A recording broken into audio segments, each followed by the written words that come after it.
if it's going to restore some kind of stability and to put an end to this paralysis that's going on in Thailand now?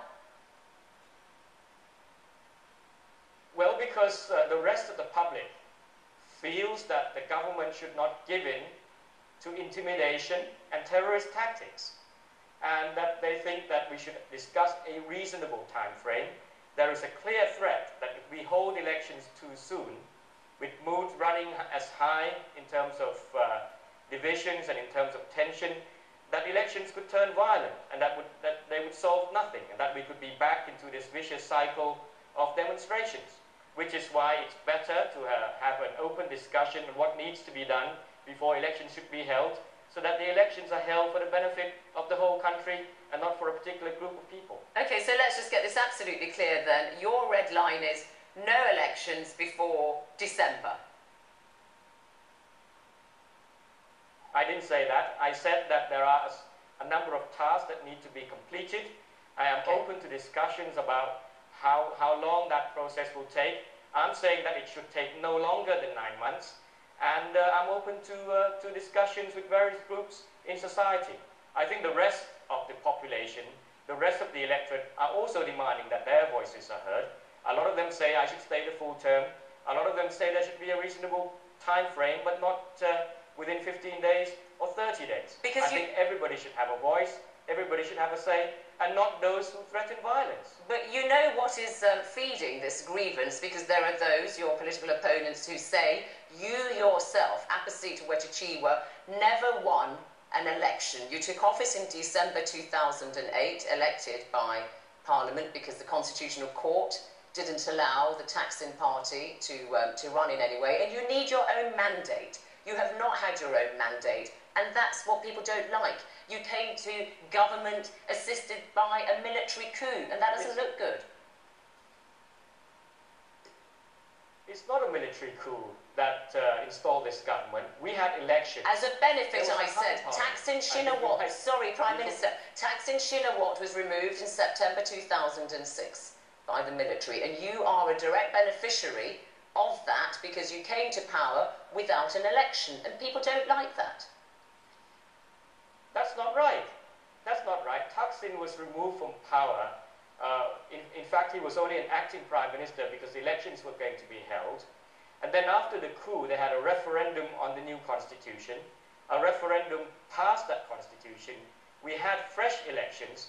It returned a parliament that was a hung parliament, where actually, arguably, you could argue that Thaksin party actually took some of the minor parties who during the elections campaigned as people who defected from that party. But you yourself have never won an election.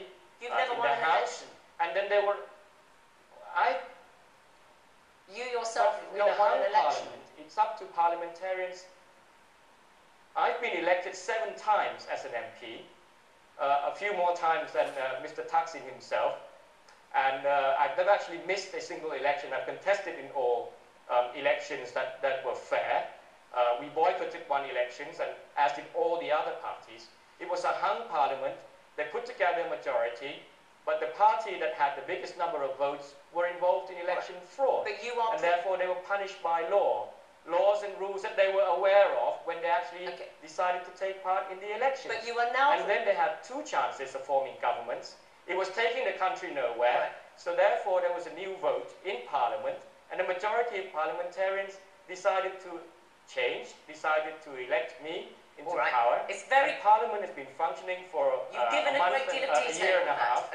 The opposition had their chance of submitting the censure motion, and the motion was defeated. Okay, that's a very the majority very of long support this government. All right, but the fact is, you preside over a very divided country. People who don't accept you for whatever reason, and you've gone into very long explanation there. What are you going to do from here on? Because as I said to you, Thailand's top broker talks of civil war. We've got the red shirts saying they're going to now have public rallies continuing. What are you going to do, Prime Minister? My intention is to bring all sides to accept that we need to find some kind of political solution. One that actually takes into account the views of all parts of society, that we will also make sure that we can enforce the law, that the demonstrators can go home, there is some kind of political solution, and that the law is enforced. That's what we're aiming to do, and I think that's important if Thailand is going to stay a democracy, one that is based on the rule of law. And if you can't do that, I just want to end by telling you what Professor Titinan from Stanford University, Thai academic, says. If Abhisit Vejjajiva persists in his smug defiance, more violence and mayhem can be expected. His best bet is to set up an expeditious election timetable and bow out, perhaps followed by a break abroad for rehabilitation. I can say that we are trying as best we can to restore order. I don't think it would be fair to the rest of the country if this government decides to give in to groups that use threats, violence, intimidation, and weapons. We are willing to listen to legitimate grievances. We are willing to compromise, but it has to be one that will serve the interests of everybody, not just a small group of people who resort to illegal tactics. Abhisit Vejjajiva, if you truly believe that you yourself, personally, were an obstacle to Thailand recovering and getting some kind of stability, would you step down? If you became a personal obstacle and you were convinced of that, would you? Of course. I've never put my interests above the country's. So if, as a price for restoring stability to Thailand and trying to find some kind of political solution, which the head of the army, General Anupong, has said he wants, you would say, I will leave office. I will just step down. We are in agreement at the moment that the problems we are seeing is not a purely political problem.